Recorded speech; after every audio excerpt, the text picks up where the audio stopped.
Assalamualaikum warahmatullahi wabarakatuh. Anak-anak kelas 5 yang saya sayangi, pada kesempatan ini kita akan mempelajari pendalaman materi tema 1 tentang organ gerak hewan dan manusia. Pada materi ini, subtema 1 organ gerak hewan, kita pelajari tentang alat gerak. Yang dimaksud alat gerak itu terdiri dari dua macam. Yang pertama, alat gerak pasif, alat gerak aktif, ya. Yang kedua, alat gerak pasif. Yang dimaksud alat gerak aktif itu adalah alat gerak yang dapat bergerak. Di sini disebutkan alat gerak aktif itu adalah otot. Jadi alat gerak aktif otot itu dapat bergerak ataupun menggerakkan tubuh, ya. Sedangkan alat gerak pasif adalah alat gerak yang tidak dapat bergerak tanpa gerakan otot. Contohnya adalah tulang. Tulang ini tidak dapat bergerak tanpa digerakkan oleh otot. Ya. Nah, untuk fungsinya alat gerak aktif yaitu otot. Yang pertama untuk menggerakkan tubuh, ya, tentunya harus memberi tenaga, kekuatan pada pergerakan. Sedangkan tulang sebagai alat gerak pasif, yang pertama fungsinya sebagai pembentuk tubuh. Jadi coba bayangkan kalau tubuh itu tidak ada tulangnya, ya. Makanya tulang itu fungsi pertamanya yaitu membentuk tubuh. Ada bentuk tangan, bentuk kaki, bentuk kepala. Fungsi yang kedua dari tulang yaitu sebagai alat pelindung organ tubuh. Contohnya tulang dada itu fungsinya untuk melindungi paru-paru, jantung, dan sebagainya. Nah, kita lanjutkan.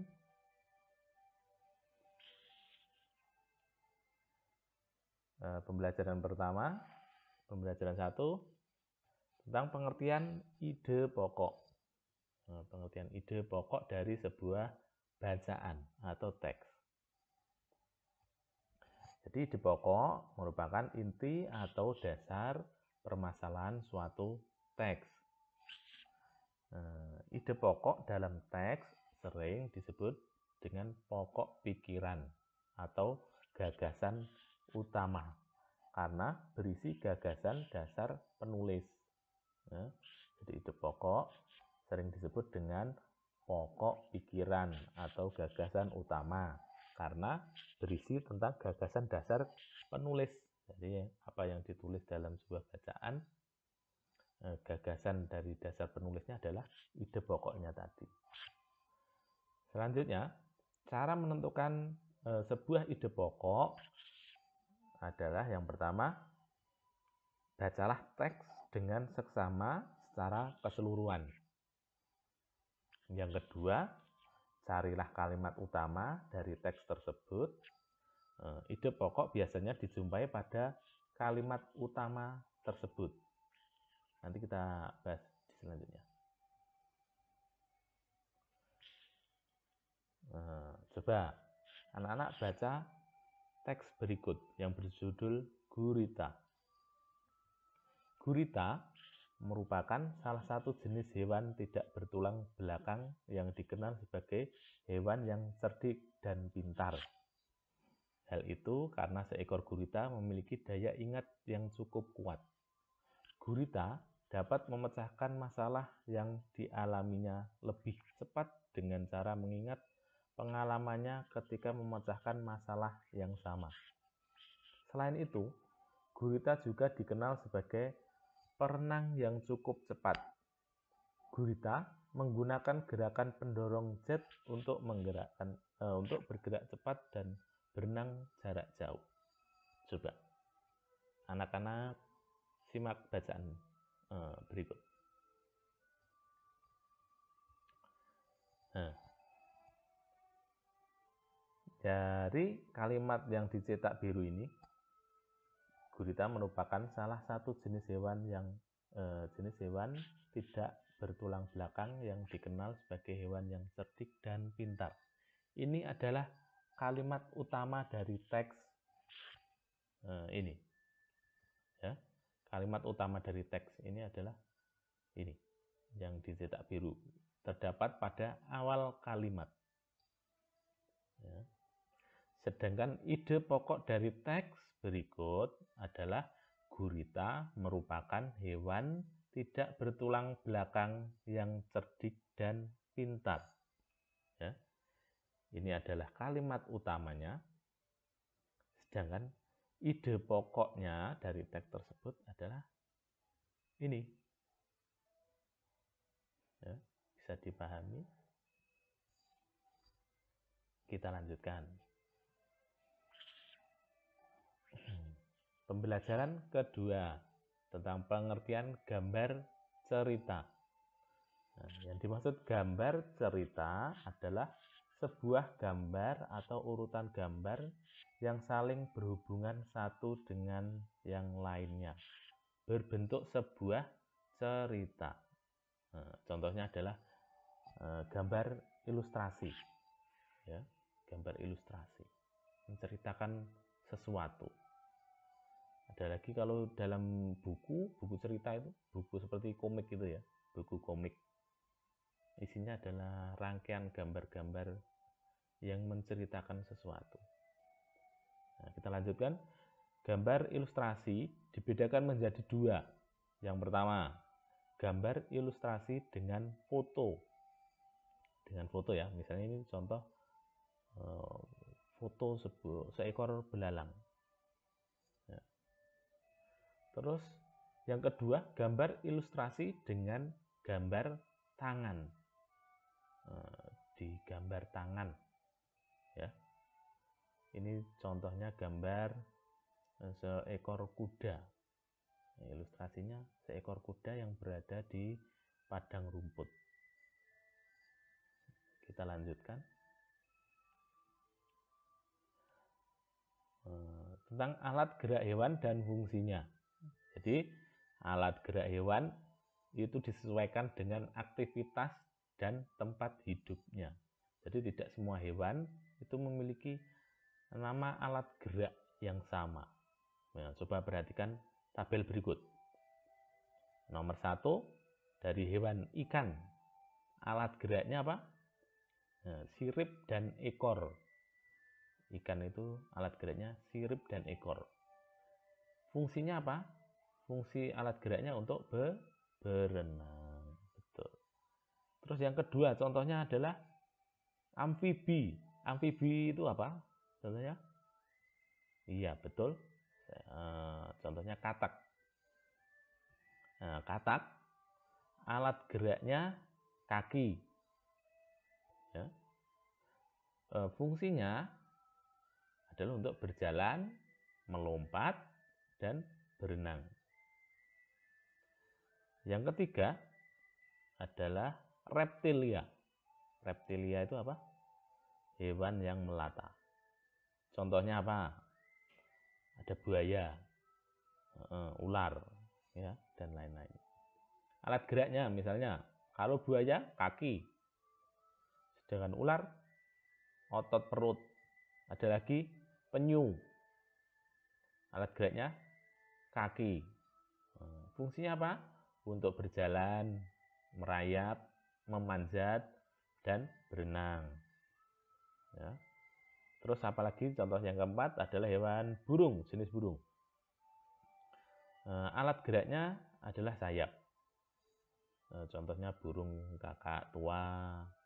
Terus jenis burung lain, burung unta. Alat geraknya kaki. Ya. Fungsinya yang pertama untuk berjalan, berlari, terbang, dan berenang. Contoh hewan yang kelima, yaitu mamalia. Mamalia itu apa? Iya, hewan menyusui. Contohnya sapi, kambing, dan lain-lain itu ya, hewan yang menyusui. Misalnya dari hewan kerbau, sapi, kuda, alat geraknya adalah kaki. Sedangkan paus dan lumba-lumba, sirip, ya, sirip. Fungsi alat geraknya yang pertama untuk berjalan, berlari, melompat, dan berenang. Bisa dipahami ya, anak-anak. Kita lanjutkan.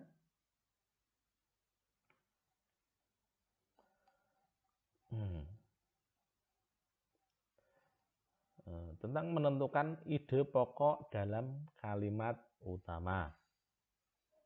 Tadi sudah dicontohkan di depan, ada kalimat utama dalam sebuah teks, terus kita ambil ide pokoknya dari kalimat utama tersebut. Jadi, dalam suatu paragraf atau teks tulis, ide pokok dapat dijumpai dalam kalimat utama. Jadi, ide pokok itu bukan dengan kalimat utamanya itu berbeda ya. Sama, tapi tidak kalimat utama tidak langsung disebut sebagai ide pokok sebuah teks. Ya. Jadi kalimat utama itu berisi informasi utama yang menjelaskan dasar permasalahan di dalam teks. Kalimat utama biasanya terdapat di awal, di akhir, atau di awal dan di akhir sebuah teks bacaan. Seperti yang tadi di depan yang berjudul gurita, kalimat utamanya berada di awal ya, di awal teks.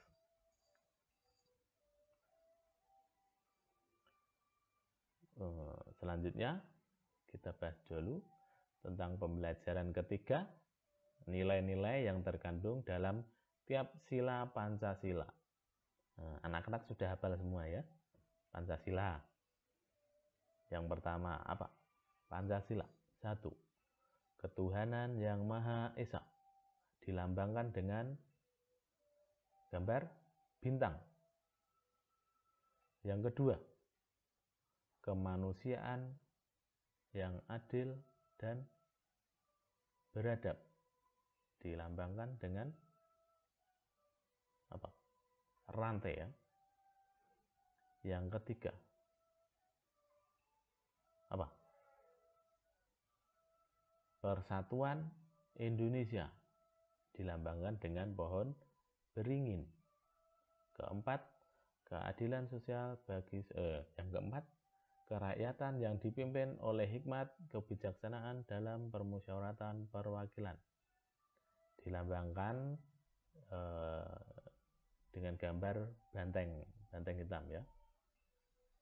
Sedangkan yang kelima, keadilan sosial bagi seluruh rakyat Indonesia, dilambangkan oleh gambar apa ini? Padi dan kapas. Nah, kita pelajari tentang nilai-nilai yang terkandung dalam tiap sila Pancasila. Dalam sila ke-1, ketuhanan yang Maha Esa, nilai-nilai yang terkandung adalah masyarakat Indonesia itu mengakui Tuhan adalah pencipta alam semesta yang dilambangkan dengan gambar bintang tadi ya. Terus yang kedua, apa? Kemanusiaan yang adil dan beradab. Nilai yang terkandung adalah mengakui adanya persamaan derajat antara sesama manusia, sehingga setiap warga negara memiliki hak dan kewajiban yang sama. Yang ketiga, yang kedua tadi sila yang kedua, lambangnya pada gambar rantai ya. Yang ketiga, persatuan Indonesia. Nilai yang terkandung adalah diwujudkan dengan rasa cinta terhadap tanah air dan rela berkorban bagi bangsa dan negara. dilambangkan dengan pohon beringin. Sila yang keempat, dilambangkan dengan gambar banteng, kepala banteng. Nilai yang terkandung adalah sebagai pedoman dalam upaya menyelesaikan masalah yang terjadi di masyarakat. Yang terakhir, yang kelima adalah keadilan sosial bagi seluruh rakyat Indonesia. Dilambangkan gambar padi dan kapas. Nilai yang terkandung dari sila kelima yaitu mengharapkan agar masyarakat Indonesia tidak melakukan perbuatan yang dapat merugikan kepentingan umum. Kita lanjutkan pembelajaran ketiga tentang letak geografis Indonesia. Ya, jadi letak geografis adalah letak suatu wilayah yang dilihat dari kenyataannya di permukaan bumi. Jadi letak geografis itu letak nyata. Kalau dilihat dalam peta atau globe, tiruan bumi itu bulat, globe, dapat dilihat langsung letak suatu wilayah yang dilihat dari kenyataannya di permukaan bumi. Di sini batas wilayah Indonesia berdasarkan letak geografisnya yaitu sebelah timur. Sebelah timur batas wilayahnya adalah Samudra Pasifik dan Papua Nugini. Nanti coba ada gambar petanya enggak ya. Sebelah utara ya. Batas wilayahnya yaitu Selat Malaka, Laut Andaman, Laut Tiongkok, Tiongkok Selatan, terus Laut Sulawesi, Samudra Pasifik, dan Malaysia Timur. Sedangkan sebelah barat yaitu Samudra Hindia. Terus sebelah selatan ada batas wilayahnya Australia, Samudra Hindia, Laut Timur, dan Laut Arafuru. Nanti coba anak-anak buka di peta ya, peta masing-masing. Nah, ini ada gambar peta. Setelah kita lanjutkan, selain letak geografis, ada juga letak astronomis. Nah, kalau letak astronomis adalah letak suatu wilayah yang dilihat dari posisinya di garis lintang dan garis bujur. Jadi di garis lintang itu adalah garis khayal yang melingkar secara mendata di permukaan bumi. Jadi garis khayal tidak terlihat nyata ya, tidak ada nyata, tapi untuk menentukan suatu wilayah ini dibuat garis khayal pada permukaan bumi. Ini bisa dilihat kalau di peta globe, terus satelit ya, untuk membaca letak suatu wilayah. Ada garis lintang. Kalau lintang itu yang melintang dari barat ke timur. Garis lintangnya itu ada setiap 1 derajat. 10 derajat ya. Garis melintang. Sedangkan garis bujur itu yang menghubungkan kutub utara dan kutub selatan, dari membujur utara ke selatan ya. Ini membujur. Garis bujur. Kita ulangi.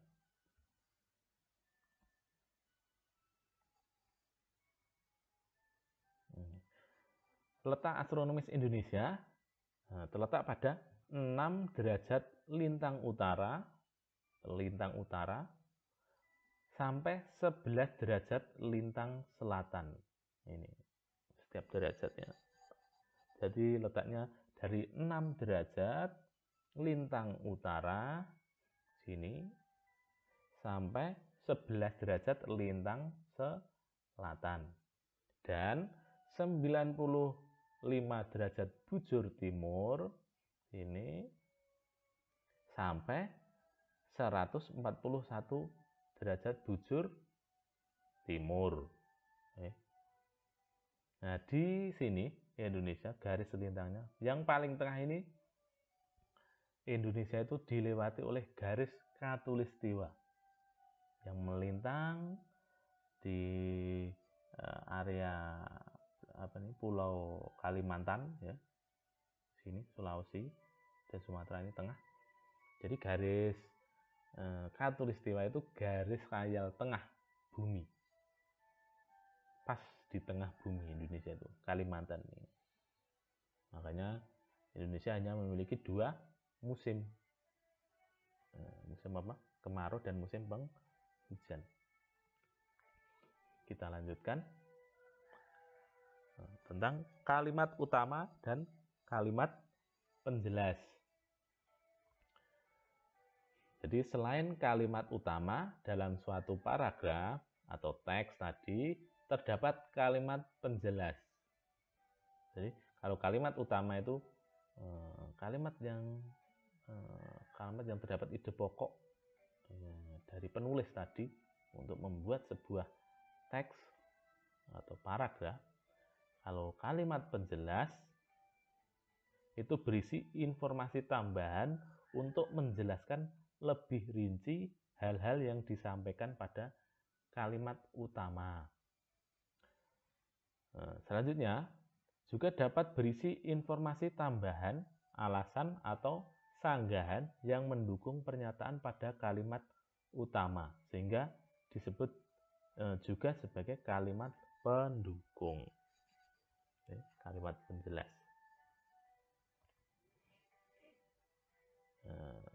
Berikut contoh, ada contoh paragraf.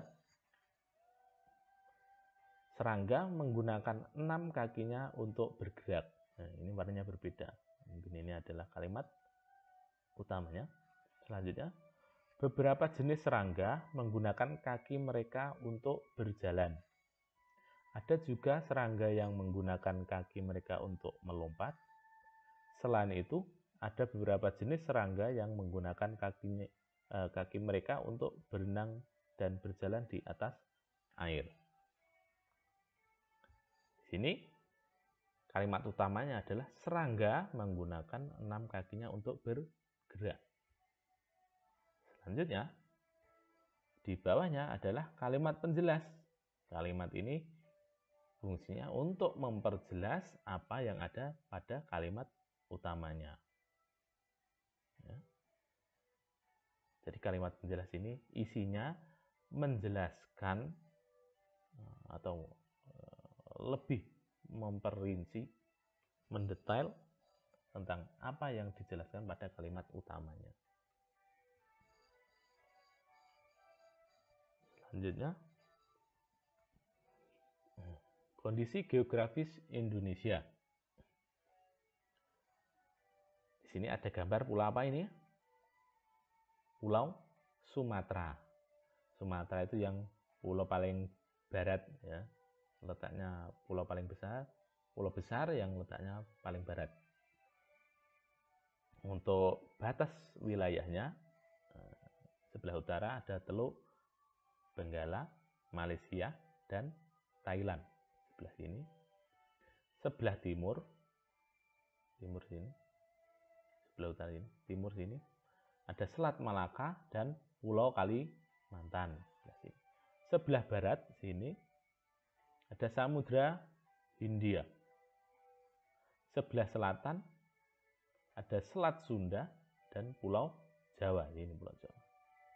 Keadaan alamnya di Pulau Sumatera, ya, ada Selat Malaka, ada Danau Toba, Sungai Musi, terus Gunung Kerinci dan Gunung Leuser.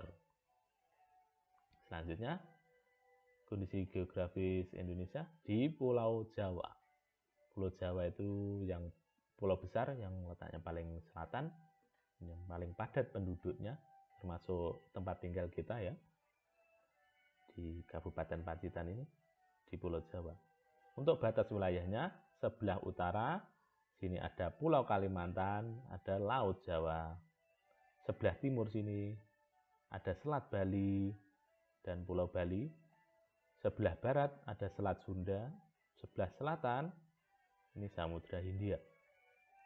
Keadaan alamnya ada Sungai Bengawan Solo, sungai terpanjang di Jawa.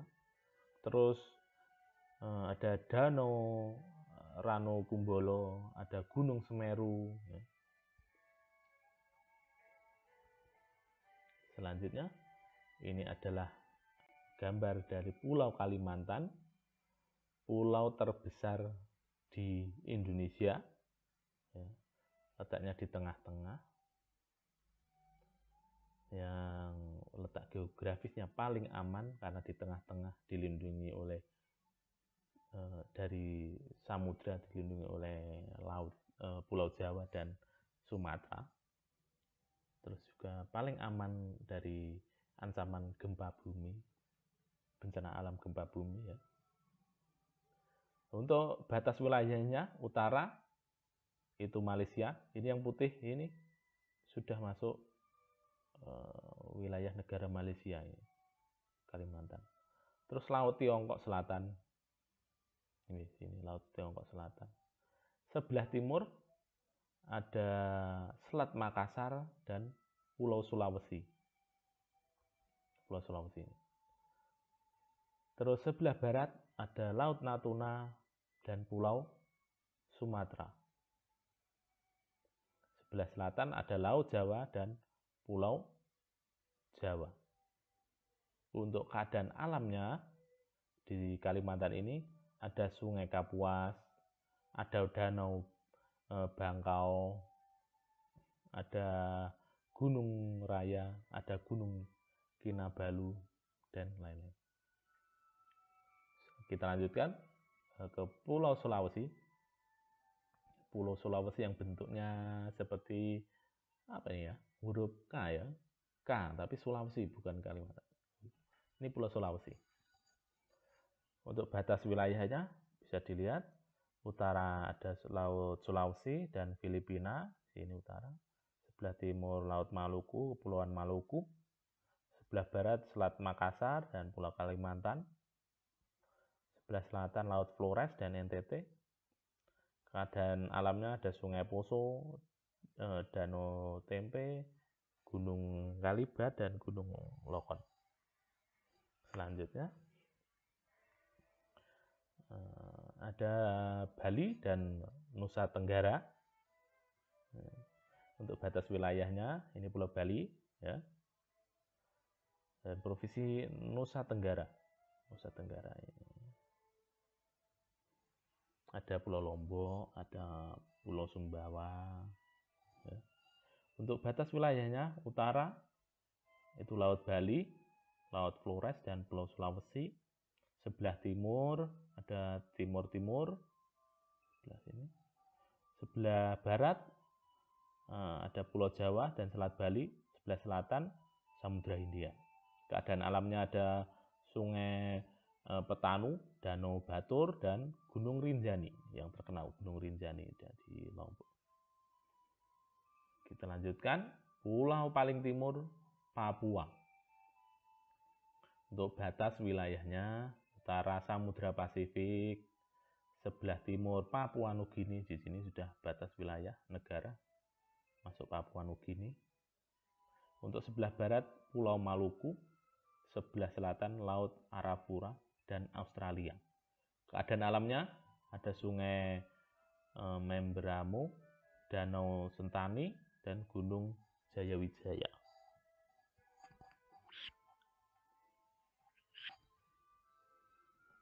Nah, tentang pembelajaran keempat yaitu sikap gotong royong sesuai nilai Pancasila. Yang pertama adalah kerjasama. Kerjasama itu apa nih? Gimana kerjasama ini? Kerjasama adalah suatu bentuk budaya bangsa Indonesia yang sering disebut sebagai gotong royong. Gotong royong itu kerjasama yang berusaha mendapatkan hasil terbaik dengan cara bekerja sama, lebih dari satu orang. Misalnya di sini ada gambar sedang membersihkan ruang kelas, dilakukan oleh semua siswa. Ini adalah salah satu contoh kerjasama atau gotong royong. Jadi dengan gotong royong, masyarakat memiliki tujuan yang sama untuk mewujudkan kepentingan bersama tanpa mempedulikan perbedaan suku maupun golongan. Jadi ini salah satu contoh gambar tidak mempedulikan laki-laki perempuan, ini ada apa ya, kulit hitam kulit putih dan lain sebagainya. Yang penting bekerja sama untuk tujuan yang sama dan mewujudkan kepentingan bersama. Untuk gotong royong. Selanjutnya, menentukan ide pokok suatu teks. Hal ini perlu dilakukan untuk menemukan ide pokok, yaitu hal yang perlu dilakukan untuk menentukan ide pokok, membaca teks secara keseluruhan. Yang kedua, mencari kalimat utama teks tersebut. Yang ketiga, menentukan informasi dalam kalimat utama. Kita lanjutkan dulu. Alat gerak pada hewan vertebrata dan hewan invertebrata. Berdasarkan ada atau tidaknya tulang belakang di dalam tubuhnya, hewan dibagikan menjadi dua. Yang pertama, hewan vertebrata. Itu adalah hewan yang memiliki tulang belakang. Contohnya apa? Ada kelinci, ada kucing, ada paus, ular, dan katak. Vertebrata, hewan yang memiliki tulang belakang. Ada lagi jenis hewan yang kedua, hewan invertebrata, atau hewan yang tidak memiliki tulang belakang. Contohnya apa? Ada siput, ada semut, ada cacing, ada kupu-kupu. Ini contoh hewan invertebrata, tidak memiliki tulang belakang.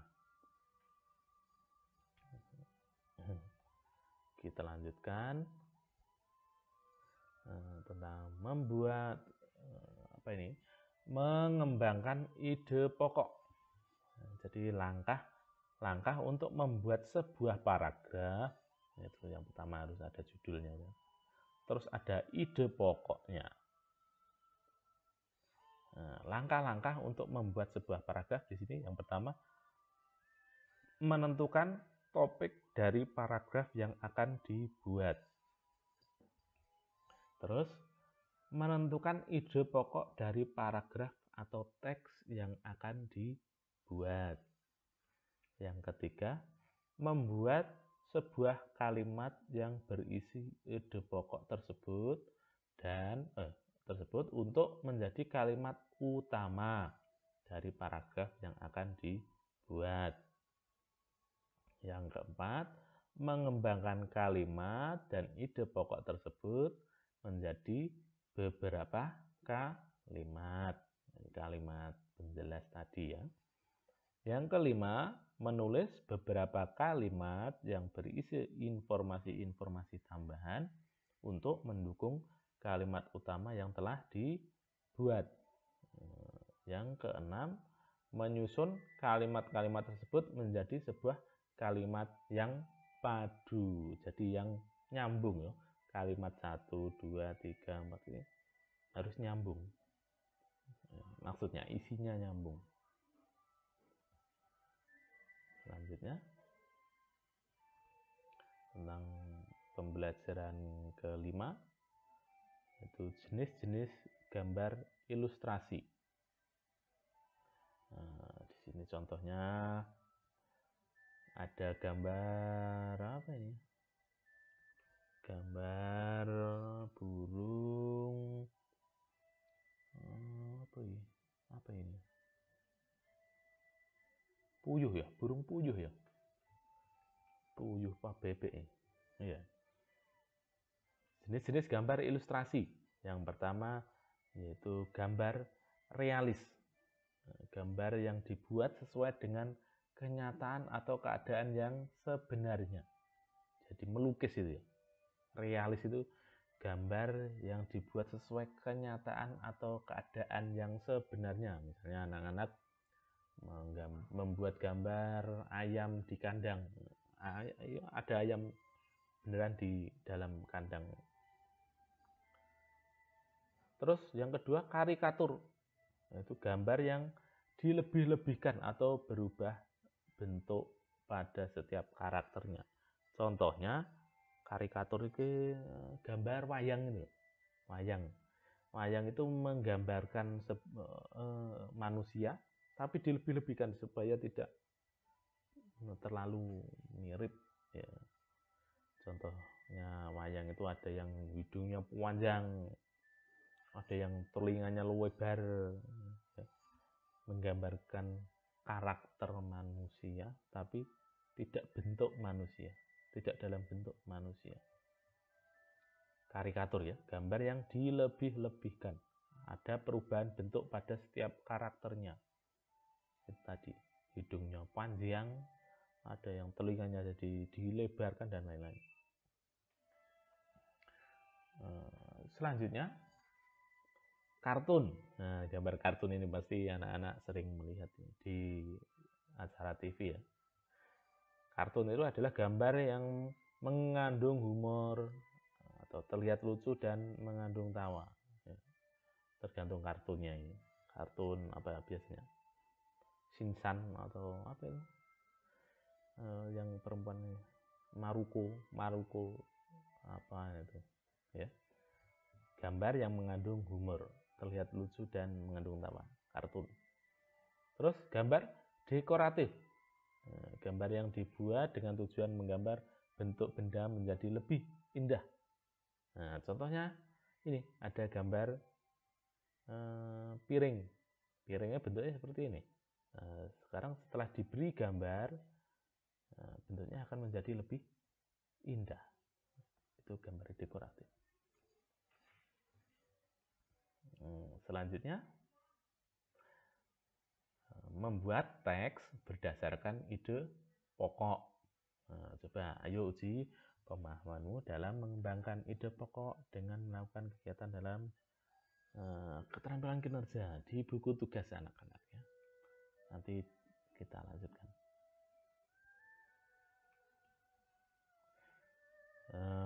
Pembelajaran ke-6 membuat gambar ilustrasi sesuai tema. Berikut langkah-langkah dalam membuat gambar ilustrasi. Langkah-langkah dalam membuat gambar ilustrasi. Yang pertama, menentukan temanya. Tema ilustrasi harus sesuai dengan teks atau bacaan yang akan diilustrasi. Temanya apa yang akan kita gambar. Misalnya temanya sedang kita mau menggambarkan situasi di kebun, nah, misalnya temanya di kebun. Selanjutnya langkah kedua membuat gambarlah sketsa atau rancangan gambar terlebih dahulu. Kalau di kebun itu pasti ada apa ya, ada pohon, ada rumput, atau ada apa, ada hewan apa, kambing atau hewan apa, burung dan lain-lain. Setelah dibuat gambar sketsa, kemudian yang ketiga yaitu mewarnai gambar-gambar tersebut. Kemudian kita warnai, boleh menggunakan pensil warna, cat air, spidol atau krayon. Yang pertama kita tentukan tema. Kita mau menggambarkan apa tuh, keadaan apa, misalnya tadi di kebun, keadaan kebun. Terus kita membuat sketsa gambar, oret-oretan gambar ya, gambar di kebun. Apa wae singgon kebun kan apa wae. Setelah selesai baru diwarnai. Selanjutnya alat gerak hewan vertebrata dan invertebrata. Vertebrata tadi apa? Hewan yang bertulang belakang. Invertebrata yang tidak bertulang belakang.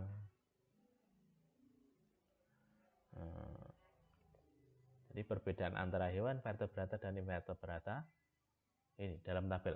Vertebrata memiliki tulang belakang, invertebrata tidak memiliki. Vertebrata memiliki bagian tubuh yang umum seperti kepala, leher, dan badan. Invertebrata hanya memiliki anatomi tubuh yang masih sederhana. Selanjutnya, vertebrata memiliki alat pencernaan yang memanjang mulai dari mulut sampai pembuangan. Ada mulut, tenggorokan, usus, lambung, usus, sampai pembuangan.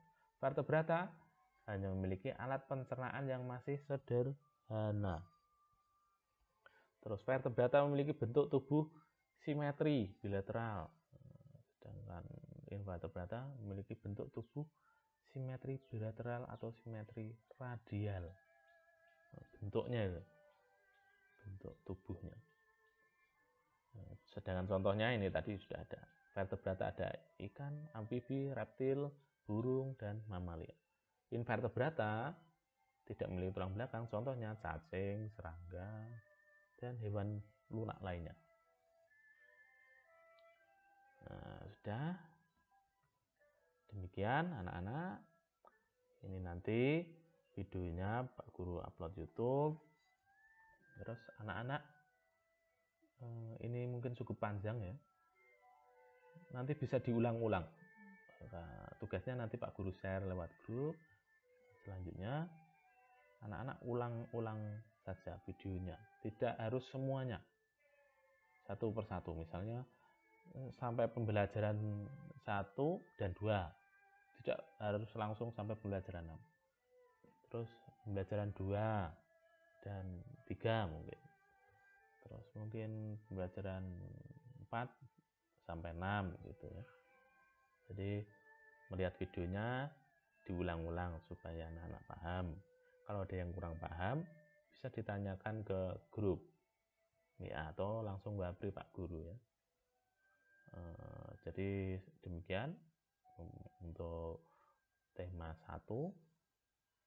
Nanti kita lanjutkan di grup ya. Sekian. Assalamualaikum warahmatullahi wabarakatuh.